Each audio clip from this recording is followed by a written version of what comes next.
Now, in the material that you have, this booklet here, on page 44, I'm not suggesting you turn to it now, but on page 44 I have summarized a timeline of the process in London where there have been attempts to have visiting Israelis arrested. And I hope I'm not going to anticipate what you're going to say in a moment, but I'll just run through that, and I'm sure you can sort of add. I didn't know if I was going before you or you were going before me, but anyway, I've summarized the process there, and it's a series of attempts to have various Israelis arrested in London.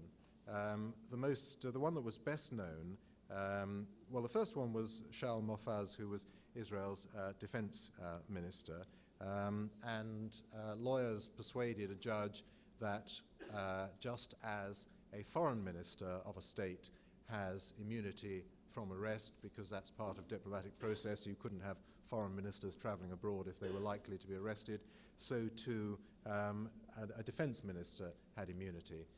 That is a precedent, but only the lowest court in our country, and therefore may not hold, but seems to hold. So defense ministers and foreign ministers appear to have immunity, but no other ministers. But the case that was really very well known in Britain was the one about Doron Almog, who famously arrived at Heathrow Airport, was tipped off via the Israeli embassy, never left his plane, and went straight back to Tel Aviv on the plane because attempts had been made by a man called Daniel Mackover, a lawyer in London, to have him arrested. As I say, it's fairly likely to have been the British police, Scotland Yard, who tipped off the Israeli embassy because they really didn't want any trouble at the airport. More recently, we had a warrant sought for the arrest of Ehud Barak, the Israeli defense minister, who was visiting London. And rather curiously, the British government made sure, to the extent they possibly could, that he wouldn't be arrested by, as far as we can tell, briefing a lawyer to go and argue that he had immunity from prosecution as the defense minister. Danny Ayalon came to London without incident. Moshe Ya'alon counselled a trip. Then, of course, there was this Tzipi Livni case. She didn't actually come, but nevertheless, that prompted discussion in Britain as to whether the law should be changed. And I think there was particular concern in the British Foreign Office because they rather like Tzipi Livni. They think she's the sort of person that they can do business with. However, that doesn't seem to be the way that the Israeli electorate see it, and she doesn't seem to be doing terribly well at all. But the British Foreign Secretary said that the government was looking urgently at ways in which the UK system could be changed in order to avoid this happening again. And that was in December, and ever since then, the British government has been stalling, has been stonewalling, has not done anything until a week ago today, last Thursday, when our Justice Secretary Jack Straw said that the British government was minded to make changes.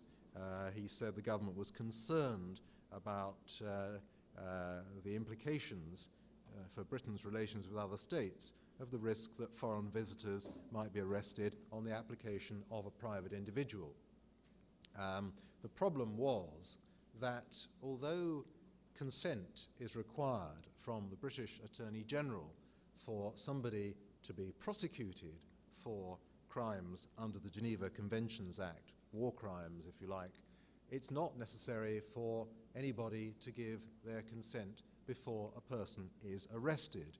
All you need is a little bit of evidence, bring it before a very junior judge, a magistrate, and that should be sufficient to secure an arrest. That's because we have the possibility of private prosecutions. It doesn't have to be the state, it doesn't have to be the government. Any individual can launch a prosecution, and not very much evidence is required. And so the government said that there is a case for restricting to the state, to the Crown Prosecution Service, the right to prosecute these offences.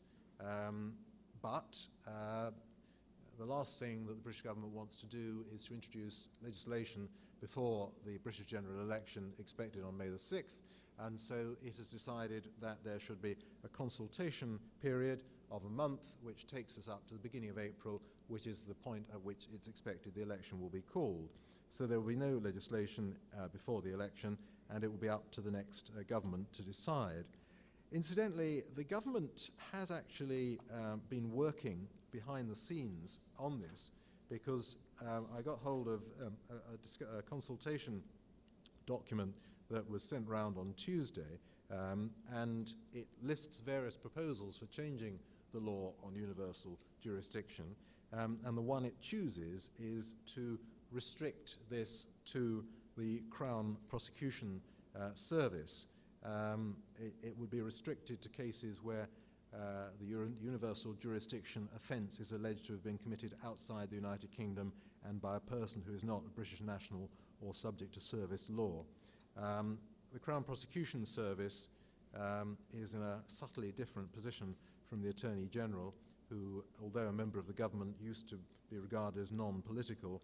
That view is no longer acceptable in Britain as a result of the advice given by our former Attorney General, Lord Goldsmith, on the legality of the Iraq War, because we take the view in Britain that there is such a thing as international law.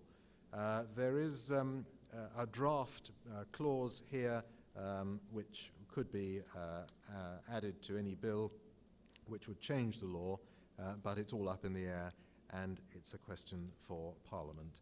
So that's where we stand on universal jurisdiction, and that's probably more than my 10 minutes, and I'm happy to answer questions when we come to the discussion. Thank you.